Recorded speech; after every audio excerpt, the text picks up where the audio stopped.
All right, so I accidentally bought a drum kit.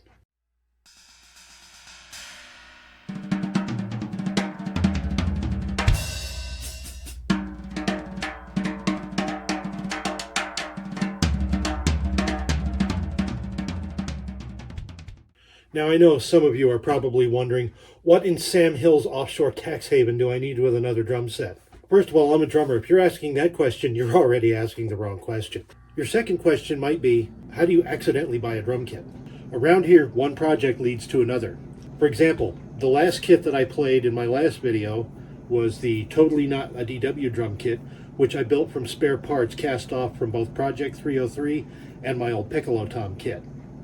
And speaking of Project 303, I have this whole tray of parts here that are basically leftover hardware from all the PDP drums that I bought for Project 303. Now, among all of that stuff includes enough hardware to build at least one snare drum, one rack tom, one floor tom, one bass drum, and there are 8 bass drum lugs that I could use to make a single-headed drum of some kind or another. Now, if I wanted to be creative about it, I can redistribute some of that hardware. So maybe instead of making a snare drum, I could take the 10 lugs and make short little 6 and 8-inch tom-toms to go with maybe a 10 and then a 14-inch tom-tom. And then I've got the bass drum. And then I can take maybe the 8 lugs and make like an 18 or 20-inch floor bass as a sort of second tom-tom for that other kit. Now, perhaps I'm giving away a bit too much of the game as far as what I plan to do with this hardware. However, that doesn't explain where another drum kit came from. Okay, so maybe I could use a floor bass or gong drum as the second floor tom, but there was a part of me that was thinking, well, I only have one 16-inch floor tom. I'd like to have another. I have a problem! And so I started hunting down some kind of Pacific drum that would have 16 tom-tom lugs on it that I could use to make this second floor tom. Usually that means finding a 14-inch Pacific tom-tom with the appropriate hardware on it. However, in the process of looking for this one drum, I kept stumbling on complete used drum kits. It was one of these drum kits that looked like it was in really good shape and was coming in at a pretty righteous price, and I thought, well, it's going a bit overboard as far as what I wanted to spend just to get the parts from one drum to complete this other drum kit.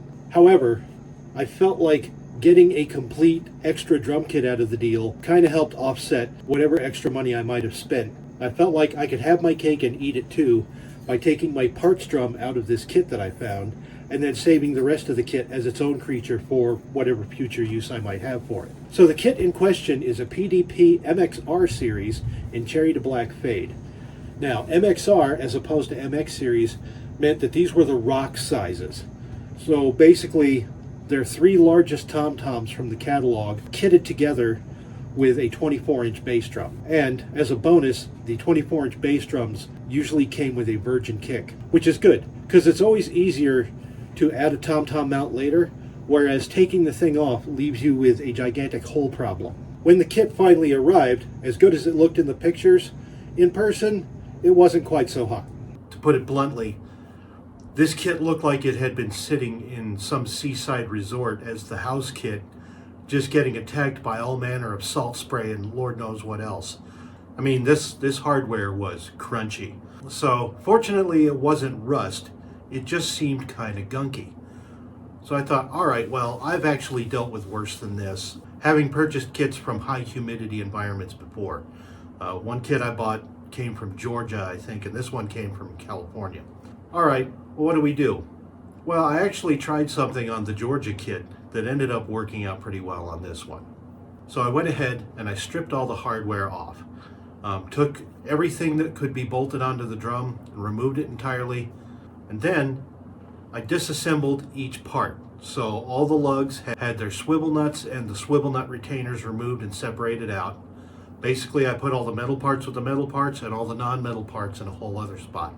A lot of the rubber lug gaskets between the lug and the shell itself were pretty fried, and fortunately I have a pretty good supply of replacement gaskets, basically new old stock that I ordered years ago when I thought that Project 303 was going to be a wood finished kit. And I also took other pieces of hardware like the tom mounting brackets and took them completely apart, separated out the parts that needed to be cleaned versus the parts that could stay as they were. Also, the floor tom legs that came with this kit were pretty crusty looking as well. And fortunately, I only need 2 or 3 sets of tom legs, and I already had 2 really good ones. So those are kind of fungible between all the kits that use those parts. Finally, when I had all the parts off the drums and separated, I took the lugs and the mounting brackets and the floor tom legs, and I washed them just like I would with my silverware. So I set up a wash sink with hot soapy water and a rinse tank right next to, and proceeded to wash them with a new scrub sponge, and used the green Scotch-Brite style scrubby pad on the sponge to go all around the surfaces of the lugs or the brackets, and just made sure, like I would with something I was eating with, make sure there's nothing caked on there, there's no gunk, nothing like that. Once I was satisfied with that, into the rinse they went, and I did these in batches of like 4 to 8 parts, so I wouldn't have to feel the repetition of doing 56 lugs or whatever the count was. I could just do a few at a time and then rinse them off and then set them aside, and I went in kind of an assembly line process until all the parts were done. Then, rather than let them air dry so I didn't get water spots on them, I went through and individually dried each part off and tapped out any water that might be hiding in there so that the water wouldn't create a problem later.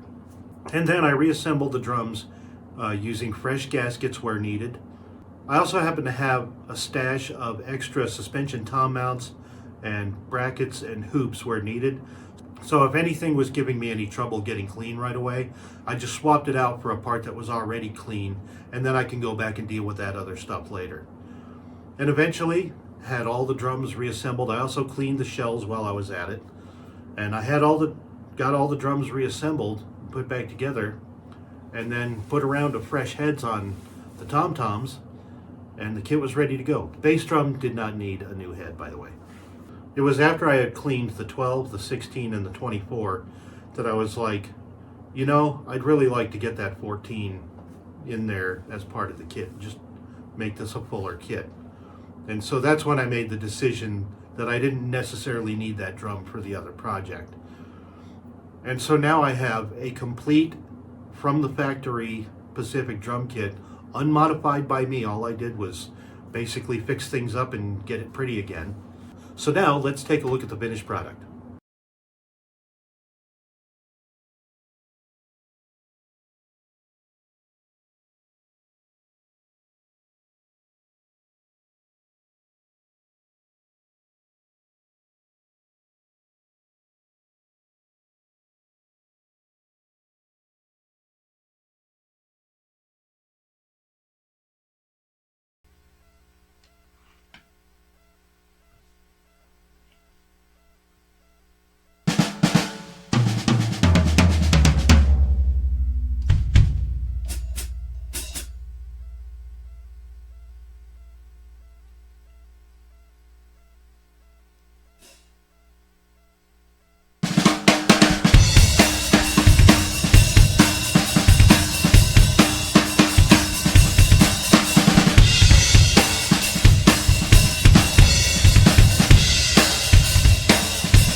So that's how I ended up with this extra drum kit by accident. Now, it might be a bit rich to suggest that I have any crying need for any of these extra drums around here, considering what I did with Project 303 and how much ground that covers in terms of the options I have available to me for building a set of drums. However, because these drums are a pure example of what came out of the Pacific factory versus something that I built myself as a mod, I felt like they had a certain value in just being the genuine article, because other than the size limitations, I had no real problem with the PDPs as they were originally offered. And it's nice to have one that just is a good sounding kit, made to be a good sounding kit.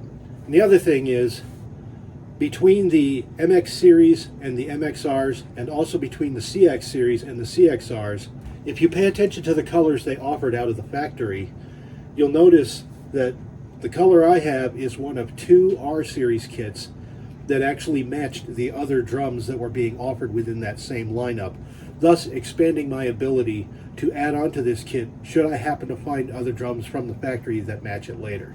I have a problem!